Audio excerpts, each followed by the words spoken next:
Usa ka mall sa sentro Mandaue City girespondihan kagahapon sa mga bumbero human mitingog ang smoke alarm.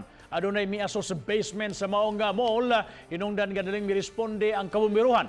Nasuta nga gikan sa mga kemikal nga napundo sa kabahin sa mga building ang hinungdan sa kayo.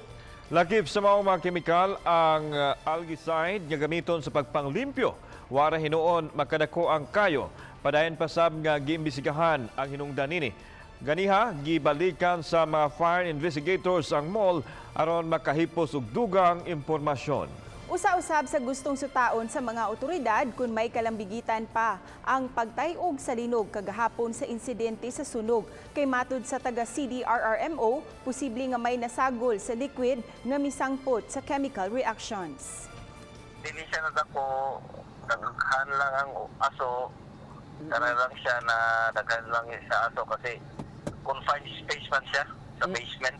Kaya tingnan pa natin sir, yun pang titignan natin kung unsa man talaga ng pinanggalingan ng sunog.